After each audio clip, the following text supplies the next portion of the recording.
Argentina, año 1901.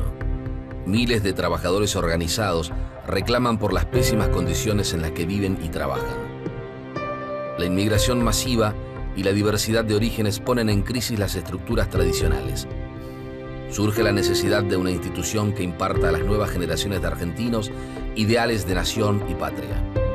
En el Congreso de la Nación, un proyecto de ley toma cada vez más fuerza. Consiste en la creación de un servicio militar obligatorio. La idea es tener una oficialidad profesional con una tropa compuesta de ciudadanos aptos para la guerra. Después de un ríspido debate en diputados, con gran respaldo de los militares más antiguos y prestigiosos, triunfa el proyecto del ministro de Guerra, el general Pablo Richeri. A partir de 1902, miles de jóvenes argentinos se incorporan año a año al ejército, una práctica que tendrá consecuencias políticas importantes en el futuro.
Entre 1879 y 1885, Julio Argentino Roca, primero como ministro de Guerra y luego como presidente, impulsa lo que él denomina la campaña del desierto. La avanzada militar arrasa con las poblaciones indígenas de la Patagonia y el Chaco. Así se incorporan millones de hectáreas al territorio, que consolidan una economía basada en la exportación de productos agrícolas. Debido a esto, Roca se convierte en un político de una enorme popularidad. En 1880, luego de la primera etapa de la conquista del desierto, encabeza una alianza con grupos dirigentes de la mayoría de las provincias, la cual lo propone como presidente. Solo Buenos Aires y Corrientes se oponen a su elección y se levantan en armas para evitar su triunfo. Pero el control del ejército, junto con el apoyo político del presidente Nicolás Avellaneda, le permite derrotar militarmente a Buenos Aires. Finalmente, el 12 de octubre de 1880 asume la presidencia. El objetivo de su gobierno es profundizar el modelo económico basado en la exportación de productos primarios y al mismo tiempo reforzar la autoridad del Estado Nacional como garantía de ese plan. En este proceso, el ejército también está llamado a cumplir el papel de garante de la nueva institucionalidad sostenida por el fraude y la manipulación electoral. La campaña del desierto aparece como una posibilidad para el ejército argentino de hacer un gran aporte a la nación que está en construcción. Y ese gran aporte son los miles y miles de kilómetros cuadrados que hay que ir a arrebatarle a los indios. Roca era ministro de Guerra de Avellaneda y expresaba a los sectores profesionales del Ejército Nacional que se habían creado a partir justamente de la creación de ese ejército en relación con los sectores de formación más tradicional, autogestivos que existían tradicionalmente en la sociedad argentina. La campaña del desierto es un poco el broche de oro que él necesita para su candidatura como presidente de la República, cargo al que va a acceder un año después de las primeras expediciones a la Patagonia. Esto es la afirmación del poder del Estado sobre todo el territorio argentino, llamando al orden a los que lo desafían políticamente, llamando al orden también a los que lo desafían ocupando parte de su territorio, ¿no es cierto?, y desafiando a sus fuerzas militares. El presidente busca imponer una profesionalización del ejército que evite su participación en la arena política. Por ello, prohíbe la intervención partidaria a todo miembro del ejército en actividad.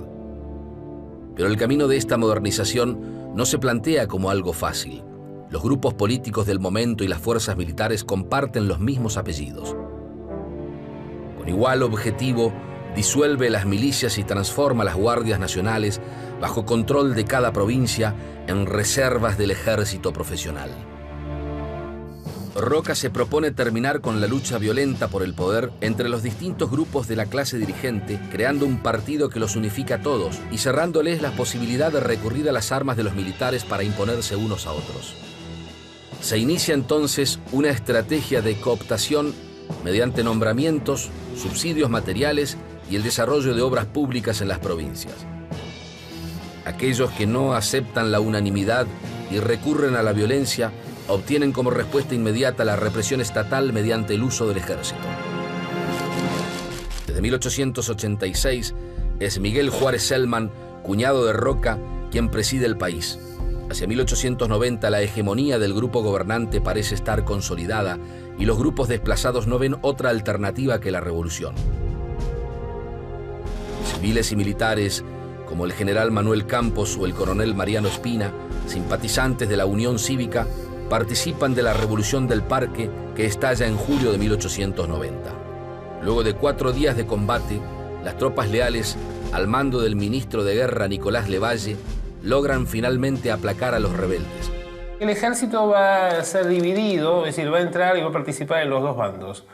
Algunos sectores se van a mantener fieles al poder central y otros van a tomar una posición opositora sumándose al levantamiento civil. Es el primer conflicto armado importante después de 1880, de la Revolución del 80, y en la que una parte de los oficiales y civiles se arman para derrocar y enfrentan militarmente al ejército con el objetivo de derrocar al gobierno. Es decir, Juárez Celman no ha conseguido mantenerse en una posición de mando, no ha conseguido reprimir el proceso revolucionario y por esa razón vamos a ver que nuevamente Roca va a tomar los hilos de ese poder político y una semana después se va a producir la renuncia de Juárez Celman. La revolución es militarmente vencida, pero allí se advierte todavía la vitalidad de esa tradición política, ¿no es cierto? Que dice, los ciudadanos argentinos también tienen un fusil en la mano. Como consecuencia de la Revolución del Parque encontramos, por un lado, que Roca retoma su posición de poder anterior y luego vamos a ver que en relación a las posiciones que se han tomado frente a la revolución hay una división entre dos fuerzas políticas. La Unión Cívica Nacional, encabezada por Mitre y partidaria de la negociación y el acuerdo con Roca, y por el otro lado la Unión Cívica Radical, que bueno, es el partido que actualmente todavía sigue en existencia, liderado en un primer momento por Leandro Alem. A pesar de los intentos de Roca por evitarlo, sectores de la política todavía parecen dispuestos a utilizar la fuerza militar para resolver sus conflictos. Así, bajo la presidencia de Luis Sáenz Peña, entre julio y octubre de 1893, se producen una serie de rebeliones en Buenos Aires, Santa Fe, San Luis, Tucumán y Corrientes. Estas son llevadas adelante por la Unión Cívica Radical, liderada por Leandro N. Alem, un revolucionario del Parque. No hay entre los participantes regimientos sublevados, pero sí presencia de militares. Estos levantamientos ponen en jaque al presidente. Julio Argentino Roca, entonces senador por Tucumán, es designado por el presidente para encabezar las fuerzas de represión. Las revoluciones radicales son aplacadas y la figura de Roca como garante del orden se agiganta.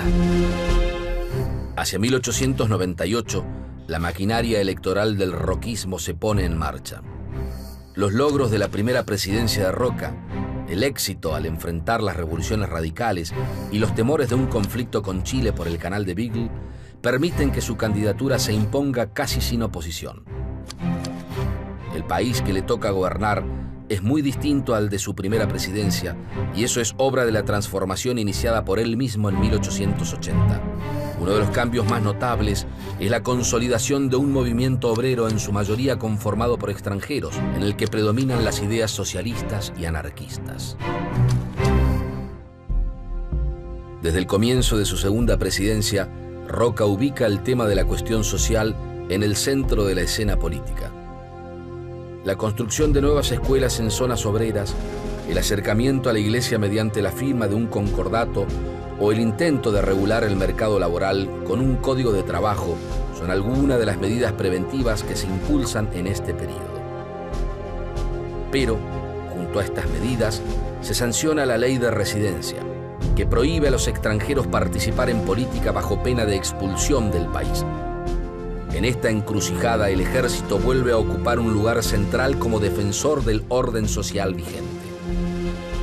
El Estado responde con mucha violencia. Una de esas formas de la violencia estatal es la sanción de la ley de residencia en 1902, que, violando derechos constitucionales, permite al Estado la expulsión sin juicio previo de extranjeros. Aquellos extranjeros que estén involucrados en actividades políticas o sindicales van a poder ser apresados y enviados a sus países de origen sin ningún tipo de proceso previo. Llamar a la 4144 una ley es un despropósito, porque una ley supone intervención judicial, pruebas, contrapruebas, derecho a la defensa. Esta es una ley donde no interviene ningún juez. La única autoridad que la ejecuta es el poder de policía. El jefe de policía es el instrumento de la ley. No se admite prueba en contra. En realidad, eso no es una ley. Es el estado de excepción frente al movimiento obrero. Y fundamentalmente tuvo un sentido antiobrero, antitrabajador. Es decir, fue una más de las herramientas que urdió la oligarquía para garantizar el disciplinamiento social de los trabajadores y la concentración de la riqueza en pocas manos. El hombre elegido para completar la modernización y profesionalización del ejército es el teniente general Pablo Riccieri, que es nombrado ministro de guerra. El ministro se propone dotar a la Argentina de instituciones militares a imagen y semejanza de las europeas. Los uniformes, manuales y reglamentos son de origen francés, mientras que las armas y los profesores de la escuela de guerra vienen desde Alemania. El proceso de modernización del ejército está en marcha, pero el ministro se propone cambiarlo de raíz y transformarlo también en una pieza clave de la integración y del control social mediante la instauración de un servicio militar obligatorio. Se busca avanzar en la profesionalización del cuerpo de oficiales y reemplazar al ejército desalineado y analfabeto de la Guerra de la Independencia por uno compuesto de oficiales competentes, con una tropa integrada por ciudadanos entrenados y obedientes dispuestos a luchar por su patria. Se van a llevar adelante también un recambio en las jerarquías, en los grados del ejército, el sistema de ascenso y demás. Eso es un paso muy importante, la profesionalización, dado que efectivamente quita, supuestamente, la idea del ascenso del cuerpo de oficiales de los criterios políticos que eran los que solían primar hasta fines de siglo. Cuidado, no estoy diciendo que esto suceda, estoy diciendo que esta es la idea de Roca. Mi idea es que la relación entre el ejército y la política no desaparece nunca en la historia argentina. Para que ese ejército se convierta, y no el partido político, en el garante de la continuidad de ese Estado y básicamente en el garante de los intereses económicos de los sectores oligárquicos. La Ley 4031 de 1901 estipula que el servicio militar es obligatorio para todos los jóvenes argentinos de 20 años. Sin embargo, solo un 25% del total de la clase se incorpora al servicio año a año. Los jóvenes que ingresan son elegidos por medio de un sorteo. Los estudiantes son incorporados solo 3 meses al pelotón de oficiales de la reserva, y aquellos que demuestran aptitudes de tiro están exentos del servicio. Por lo tanto, la obligatoriedad se cierne sobre los más humildes que no estudian ni practican tiro. A falta de una posesión de la tierra que arraiga a los hijos de los inmigrantes, la escuela primero y el ejército después son los mecanismos para educar a las masas analfabetas en los derechos propios de la ciudadanía, el respeto de las jerarquías sociales, los valores nacionales y el patriotismo. Se trata de argentinizar al gringo para evitar la propagación de ideas anarquistas o socialistas. Durante los primeros años del siglo XX, aparece, entre los jóvenes oficiales, un fuerte espíritu de cuerpo y cierta sensación de superioridad respecto del resto de los ciudadanos. En la década de los 20, este sentimiento de supremacía de los oficiales del ejército sobre la política de los civiles será aún más importante. Esto, en parte, es producto de que las relaciones entre conscriptos y oficiales se conciben no tanto como civiles a los que hay que enseñar el arte militar, sino como extranjeros a los que hay que nacionalizar y bárbaros a los cuales hay que civilizar. Este proceso de formación y aislamiento social se complementa con la instalación de cuarteles en zonas fronterizas y con el asentamiento en los grandes centros urbanos de barrios de oficiales. La ley de servicio militar obligatorio tiene dos finalidades, básicamente. La primera es proveer de recursos humanos capacitados al ejército, luego de que se hubiera visto en el conflicto con Chile, que finalmente fue desarticulado para 1900, que la debilidad del Ejército Nacional Argentino era realmente considerable. El servicio militar además le otorga al ejército un rol muy importante en términos de una de las problemáticas centrales de fines del siglo XIX y comienzo del XX, que es el problema de la inmigración y la nacionalización de los hijos de inmigrantes. Es un ejército que va a tomar a las nuevas generaciones y las va a socializar en la obediencia al Estado Nacional. Ese ejército empieza a experimentar en su interior los profundos cortes que se daban a nivel de la sociedad.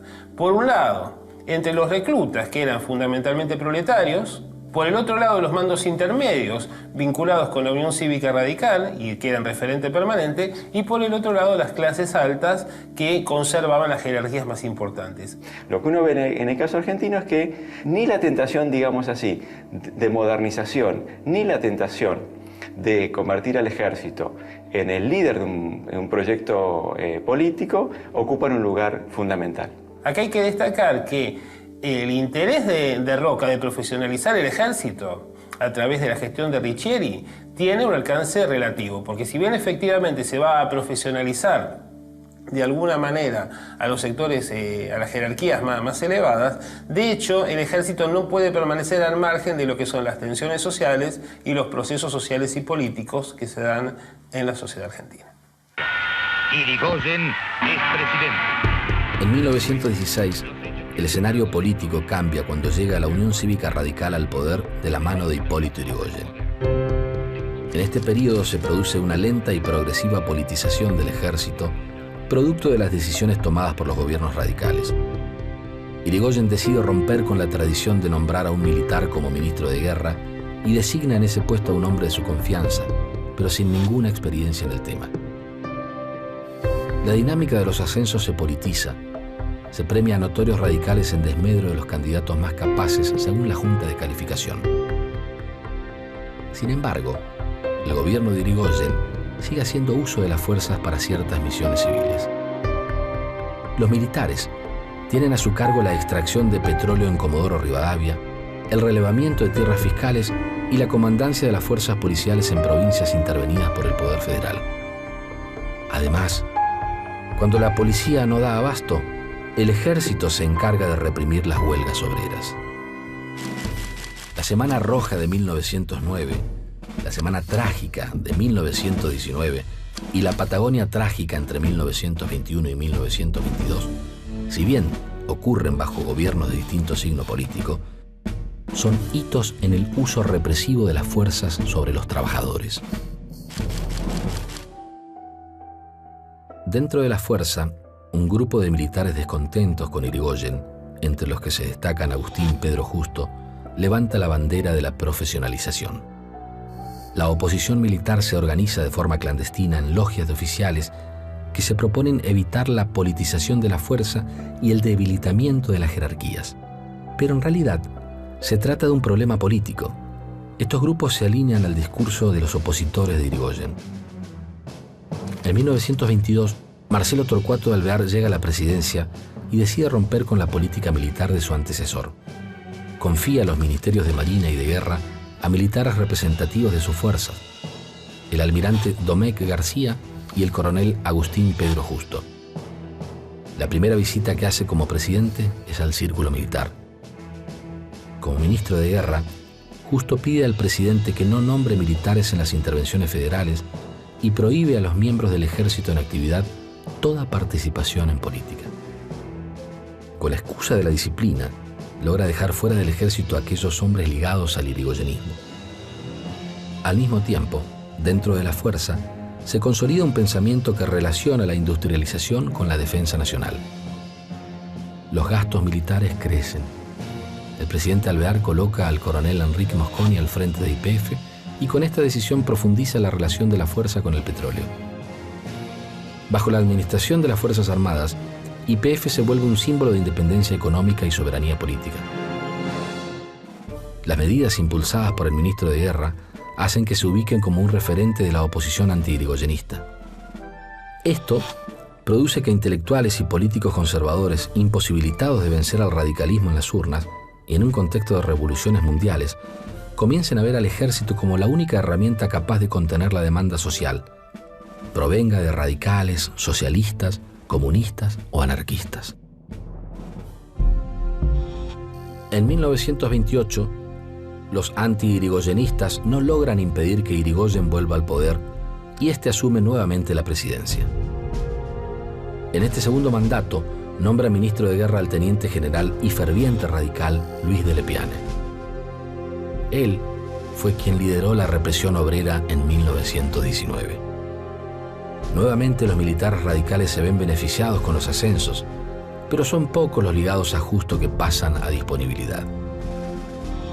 Para 1930, la mayoría del ejército se mantiene al margen de la contienda política y no está dispuesta a hacer nada en contra del presidente, pero tampoco a su favor.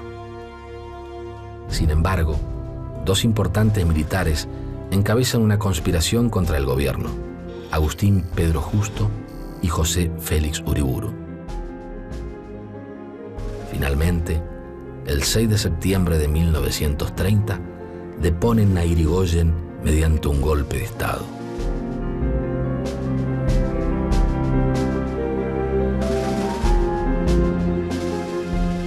El golpe del 30 significó la primera de una serie larga y dolorosa y tal vez bochornosa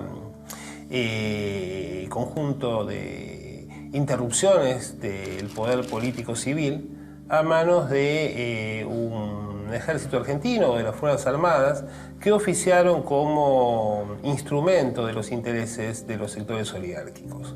Lo cierto es que el ejército argentino, en el golpe del 30, hasta el golpe del 30, es un ejército básicamente donde el sector politizado es radical y el sector no politizado son oficiales, profesionalistas y punto.